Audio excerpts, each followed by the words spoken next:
All right, peace, peace, peace, peace, peace, peace, and prosperity to the family. This is Brian James, and we're here to talk about this older generation. You know, I myself am deeply disheartened, and I've been highly disappointed in this older generation. I just got to start, with my feelings, and I'm gonna put my feelings into context. You know what I'm saying? But I feel aggravated. I feel enraged. I'm 25 years old. I feel aggravated. I feel enraged. I feel like I haven't been invested in. I feel like I haven't been listened to, heard, and understood, cooperated with. I feel like I've been treated more like a burden than as an asset. And you know how they say, well, the youth is supposed to be the future and all of that. The youth is the future, the future of yourself. But unfortunately, in my experience, as a youth, I don't feel like I've been invested in properly. Like everyone deserves an appropriate investment, and I personally just don't feel like I've been invested in. I don't feel like I kind of just feel crazy, you know. I don't think that our parents should be depending on us to take care of them when we don't even have our shit together yet.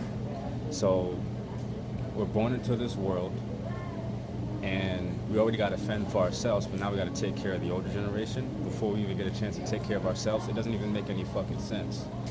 Like, your parents should be in a position to help you get on your feet and to pay your bills and to finance your lifestyle until you're in a position where you're able to finance your own lifestyle. But in this case, with all these broken families in my fucking community, which there is really no community, I'd say, with my people who look like me and among my people,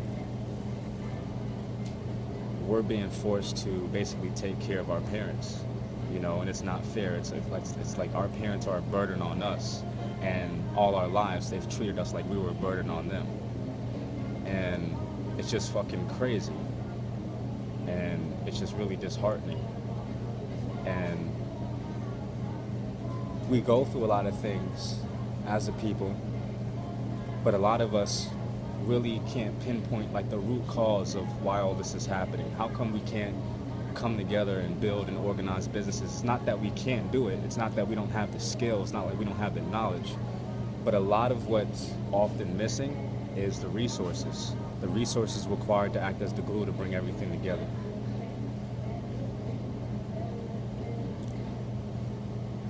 And, I'm going to post up here for a little bit. I'm going to see what kind of women are walking around in this supermarket. And I'm going to shoot my shot. I'm going to approach. I'm just going to tell them what I think about them and what I feel. And then they're going to say whatever they got to say, whatever they want to say. If they're going to say anything at all. But it really doesn't matter how they react.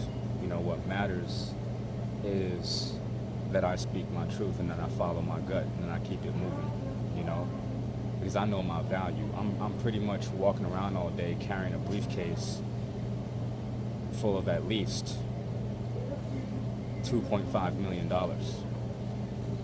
And I'm not allowed to open this briefcase until I encounter an individual who's receptive to me, wants to receive me, wants to benefit from the value that I have to give. I can't open this briefcase and say, here, look, this is what I have. That would be me explaining myself and explaining my value prior to someone even letting me know whether they're receptive to receiving my value or not.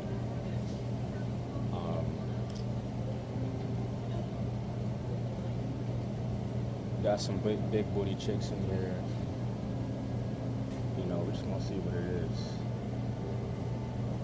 We're gonna see what it is. We're gonna see what's going on. But I probably might not even post this. Sometimes a nigga just need to vent. You need to speak your mind, speak your truth. But I'm just really disheartened and saddened and disappointed about this older generation who was supposed to be helping us get into position. Like, for example, I spent the last 6 years of my life pretty much discovering who I am when I pretty much already should have known who I was. I should have known, I should have had, like for example, like they tell you like, okay, go get a job, right? That's everybody's advice for me. but no one ever taught me how to get a job. And there are certain things that I didn't know that if I knew them like 6 years ago, I would have been in a better spot. Like I didn't know that you need two resume formats, a robot-friendly resume and a human-friendly resume. And the reason why you need a robot-friendly resume is because when you submit a resume online, 70% of online resumes submitted are instantly rejected simply because they are screened by a robot, and because that resume format is not properly formatted for the robot to read, that resume is instantly rejected. And only 25% of the online resumes submitted online for anything, remote work, freelance work, um, applications to firms, and just online resume submissions in general, only 25% actually make it in front of human eyes. And even those resumes are only reviewed for about 6 seconds until they're deferred to another pile for further analysis. So I didn't know that. These are things that you need to fucking know. These are fucking essential things that you need to fucking know. And because you don't start out with this information, it sets you back. It adds a lot of time to your learning curve. And so what I feel like my purpose and my destiny and my vision is to cut the shit out of this motherfucking learning curve. Is to make it easier for niggas to get out here and thrive and get a competitive advantage with the knowledge that they need to have. And a lot of times you look crazy preaching the knowledge because you have to go through so much mud just to get the knowledge. You know what I'm saying? It's like, the person that slays the fire-breathing dragon don't always get to be the first one to kiss the princess. You feel me? That motherfucker who slayed that dragon, that motherfucker's all fucked up. He's burnt alive probably. He's lucky if he's still breathing after fighting the fucking fire-breathing dragon. But guess who gets to kiss the princess though? The motherfucker waiting behind him. You know what I'm saying? The motherfucker coming up behind him. So, this is what it is, I know my knowledge has value because I have certain experiences that have put me way above the majority of people on the planet, simply because I've taken bold action. And I'm an executor, and I'm a thinker, and I'm a planner, and I think outside the box. And somehow that ended up becoming a business for me where I sell my knowledge. I'm a consultant, so I get paid for three things: my specialized experience or expertise, my creative mind power or brain power, and my third-party opinion. Those are the three things I get paid for. And so what I do is I have my own business model for myself, and I have a business model to where I partner with other professionals who have skills, make use of their knowledge, collaborate them together, form a team that can solve a problem for a business, and that just basically creates a higher value service where we can actually charge more money and take on bigger projects because we're combining each other's talent, skills, and expertise together. And that's what I do. That's my business. I'm in the business of projects, I'm in the business of innovation, I'm in the business of business development, and I'm the best at it. I'm the best there ever was, I'm the best there ever motherfucking will be, and I want to put a stop to that because if I don't get this information out, I will be the best that ever was. And I want to leave this world better than I found it, so I want someone to come up being better than I am, sharper than I am, younger than I am, you know what I'm saying? That's the type of nigga that I am. And I just feel so disappointed in this older generation. They complain about not having money, but they may not like their conditions, but they're not uncomfortable enough to do anything about it. Like my mom constantly complains about being low on money, not having money to pay rent, or struggling with the bills and shit like that. These niggas want to come up behind me and start talking and shit. So yeah, it was the best one in the team, but there was a white one. But when you make a recommendation like, hey mom, how about we do this? How about we set a percentage of the money that we are earning aside to stack up to pay off this debt? Oh, you don't want to do that. Before you start telling me what to do, you need to go out and get a job. You need to go take care of your shit. So automatically, you could see your mom or your family or your community struggling with a certain problem, and you could have the intelligence to help them and the willingness to help them. You might not be able to help them financially. Well, obviously they're older than you, you're younger, you feel me? They're supposed to be helping you financially, but they're not, they're fucked up, so they can't help you at all. You're trying to help yourself, but you have the knowledge. They place a low value on your knowledge because you don't have your shit together, but you don't have your shit together because they didn't have their shit together. They're asking you to take care of them. So you see how the fucking cycle works? It's motherfucking toxic. And so, us men, we're not even being valued for our masculine intelligence and our masculine judgment and our processes. Like, I've put a lot of work into reading, studying, benefiting, learning, applying the right information and the right knowledge, so I can get to the level of thinking that I'm at, the level of thought that I'm at. And I look around, and there's nobody to value my thought process. There's no one who can place a value, because they don't even value themselves. So how can they value me? You know, they can't even fucking afford me.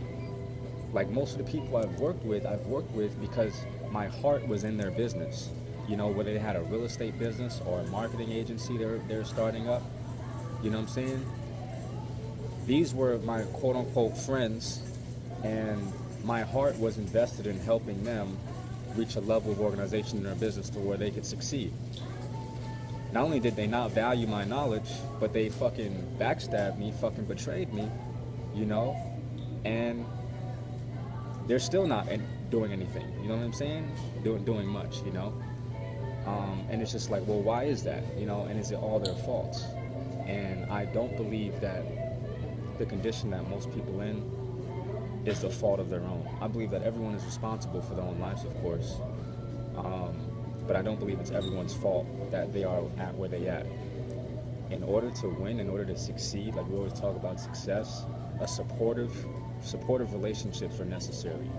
You need the right environment to be able to cultivate the essential components you need to have a successful operation. You know, if you don't know something, you need to be able to call on someone that knows something. You know what I'm saying? So that you can move forward in a confident direction. If you don't have any money, you need to be able to raise money from your friends and family. I tried to raise money from my friends and family. It's like pulling teeth. It's not happening. It's not even pulling teeth. Not only does my family not have the ability to invest in me, they don't even have a desire or an interest in what I do, you know?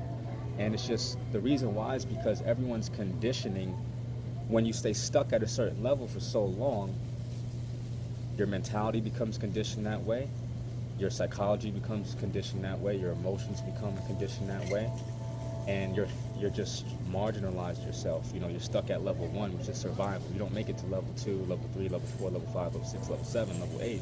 You don't make it to relationships that support your organization. You don't make it to self-esteem and high-performance systems and processes that benefit your organization. You don't make it to transforming your organization and yourself and adapting to change. You don't get to have internal cohesion on level 5. You don't get to make a difference. You don't get to have strategic alliances and partnerships. You don't get to serve humanity and the planet. And you don't get to have a legacy by being someone who others want to emulate, to duplicate the success that you have. You don't get to those levels when you stay stuck on level 1 thinking. And we've been conditioned to stay stuck on level 1 thinking. And I'm fucking disappointed, you know? When the men in your family are broke, that's a motherfucking problem, because the men are your warriors. We are your killers, we are your hunters, and we are malnourished because we're not being invested. There's no concerted, organized effort to invest in men that are supposed to be protecting and providing for our women. In fact, there's efforts against that by our own fucking people, diminishing that on top of the system that we live in. So there's just a lot of shit going on, and if it takes just being alone and doing what I have to do, then that's just what it's going to be. I don't mind doing this thing by myself. But what I will not do is sit here and shut the fuck up and be silent about my needs and not express my needs and let my needs go unexpressed. No, I'm going to always express my needs in the way that I feel, because I'm always going to express my truth. And no one's going to take that away from me. No one's going to tell me, hey, you're just making excuses. Or, you know what I'm saying? When I'm expressing what I believe I need and what I know I need in order to get to where I need to go in order to be successful. I'm not a lazy motherfucker. I'm not irresponsible. But irresponsible people will think that you're irresponsible, you know? When it's a responsibility of the older generation to look out for the younger generation, to understand them, their goals and their needs, and how they can support them and to back them, you know? Not to judge them. We come from them. Like, what the fuck? You judging us? We come from you. We should be judging you. So, like, you know, I think that a lot of that's what's going to create your life experience is going to be your community and the people you surround yourself with, period. We hear that shit all the time, but how do we actually apply that information? Well, your environment is not really where you're at. It's who you're around and who you spend your time with and who you're having a conversation with on a daily basis. That's your environment. Oh, I gotta holler at her. Hold on. Let me go holler.